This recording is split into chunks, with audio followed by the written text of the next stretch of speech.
नमस्कार, जनभावना टाइम्स में आपका स्वागत है। आपके साथ मैं हूं अंकिता और आज हमारे साथ मौजूद हैं बेहद खास मेहमान ज्योतिषाचार्य पंडित सुरेश शास्त्री जी। पंडित जी, बहुत बहुत स्वागत है आपका। तो देश भर में करवा चौथ को लेकर तमाम जो सुहागिन महिलाएं हैं वो अपनी तैयारियों में जुटी हुई हैं और इस बार करवा चौथ को लेकर विशेष योग, विशेष संयोग भी बन रहा है। तो पंडित जी से हम ये जानेंगे कि पंडित जी, करवा चौथ पर इस बार कौन सा विशेष संयोग बन रहा है जिसका फ़ायदा जो सुहागिन महिलाएं हैं उनको मिल पाएगा। जी अंकिता जी, आपने बहुत बढ़िया सवाल किया है। मैं अपने दर्शकों को बता दूं कि करवा चौथ का जो पावन पर्व त्यौहार है ये 13 अक्टूबर दिन गुरुवार को है।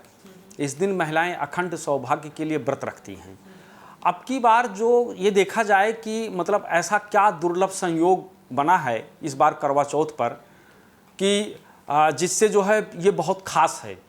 सबसे पहला नंबर अगर हम देखते हैं तो ज्योतिष के आधार पर जो है इस समय प्रेजेंट स्थिति में जो शुक्र, बुध और सूर्य जो हैं ये एक तरीके से कन्या लग्न में बैठे हुए हैं या कन्या राशि में भी कहा जा सकता है बैठे हुए हैं।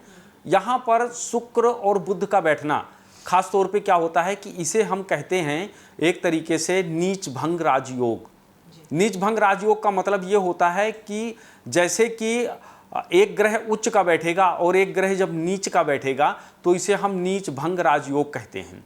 नीच भंग राजयोग एक ऐसा राजयोग है कि ये बहुत बड़े राजयोग में ये आता है, बहुत बड़ा राजयोग में आता है, क्योंकि शुक्र और बुध का एक जगह पर बैठना और नीच भंग राजयोग बनाना, खास तौर पे ये जो बैठा हुआ है ये सूर्य ग्रह के साथ, थोड़ा सा सूर्य ग्रह के साथ जब ये बैठ जाता है तो दिक्कत पैदा करता है, क्योंकि अभी जो शुक्र है वो एक तरीके से अस्त चल रहा है और जब बुध और सूर्य एक साथ हो जाते हैं तो इसको कहा जाता है बुधादित्य कार्य योग। तो बुधादित्य कार्य योग बन रहा है, जबकि शनि स्वराशि मकर और गुरु स्वराशि मीन में रहेंगे। साथ ही चंद्रमा अपनी राशि में जो है उस समय पर मौजूद रहेंगे। उच्च राशि वृषभ में रहेंगे, वृषभ में जो उनका उच्च राशि होता है। तो कुल मिलाकर के अगर देखा जाए तो ग्रहों की जो स्थितियां हैं ये बेहद बहुत बढ़िया ग्रह की स्थितियां हैं, मतलब बहुत ही अच्छा कहा गया है। इस लिहाज से आप किसी भी प्रकार का कोई पूजा पाठ करते हैं या जैसे मान लिया कि अभी करवा चौथ व्रत भी है, अगर यहाँ पर जो पूजा पाठ किया जाएगा ये अनंत गुना फलदायी है। कहने के लिए कि सिर्फ जो हैं जो महिला का जो ये व्रत है, जो महिलाएं ये व्रत करती हैं ये सिर्फ अपनी पति के लंबी आयु के लिए ही नहीं करती हैं, बल्कि धन धान यश समृद्धि के लिए भी ये लोग करती हैं। इस दिन बहुत सारे योग हैं जिनको हम एक योग कहते हैं सिद्ध योग। जैसे 12 अक्टूबर 2022 दोपहर 2:21 से 13 अक्टूबर दोपहर 1:55 तक जो ये एक मुहूर्त जो बन रहा है ये बहुत अच्छा मुहूर्त बन रहा है। दूसरा है रोहिणी नक्षत्र है 13 अक्टूबर 2022 को शाम 6:41 से 14 अक्टूबर रात 8:47 तक रहेगा। फिर उसके बाद में क्या हो जाएगा, कृतिका नक्षत्र आएगा और 12 जो है शाम को 5:10 से 13 अक्टूबर शाम 6:41 तक रहेगा। ये जो मुहूर्त हैं या जो नक्षत्र हैं ये नक्षत्र बहुत बलशाली हैं और बहुत अच्छे नक्षत्र हैं। ऐसे नक्षत्रों में किए हुए पूजा पाठ अनंत गुना फलदायी होते हैं। जैसे मैंने कहा इसमें मतलब एक तरीके से देखा जाए तो लक्ष्मी योग भी बन रहा है, महालक्ष्मी योग बन रहा है।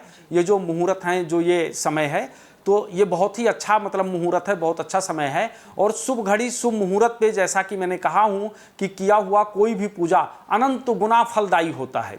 यानी हम एक काम के लिए करते हैं, लेकिन अगर शुभ घड़ी शुभ मुहूर्त में कोई काम करते हैं तो हमको अनंत गुना फलदायी होता है। यानी कई सारे मतलब जो हैं हमारे उनके फल देने वाले होते हैं। तो इसलिए ये दिन जो 13 तारीख का दिन है, खास तौर पे करवा चौथ का व्रत का दिन है, ये बहुत अच्छा बहुत बढ़िया है। इसलिए हम अपने चैनल के माध्यम से कहना चाहते हैं कि यहाँ पर पूर्ण तन्मयता के साथ जो है ईश्वर से आरोग्य, धन, उसके साथ में ग्रह शांति, मन शांति, इनके सबके लिए उपासना की जाती है। खास तौर पे चंद्रमा का पूजन है और चंद्रमा जो होते हैं ये मन का कारक ग्रह है। जिनका चंद्रमा उच्च का होता है उनके मन में बड़ा शांति होता है और घर के अंदर किसी प्रकार से कोई क्लेश नहीं होता है। तो उस दिन चंद्रमा जो है वृषभ के घर में रहेगा, जो कि वृषभ राशि जो चंद्रमा का है वो उच्च का राशि है, इसलिए चंद्रमा बहुत बढ़िया रहेगा। इसलिए अनंत गुना फलदायी है। पूर्ण श्रद्धा और भावना के साथ जो है आप इन पूजा को करिए, यह आपको अनंत गुना फल देगा। चलिए, तो अब उम्मीद करते हैं कि जो महिलाएं हैं और इस अच्छे योग का फ़ायदा उठाएंगी, जो शुभ सहयोग बन रहा है उसका ज़्यादा से ज़्यादा महिलाएं लाभ उठा पाएंगी। बहुत बहुत शुक्रिया पंडित जी हमारे स्टूडियो में आने के लिए, जानकारी देने के लिए। और इसी के साथ हमारी खास पेशकश में फ़िलहाल इतना ही। आप जुड़े रहिए जनभावना टाइम्स के साथ। नमस्कार।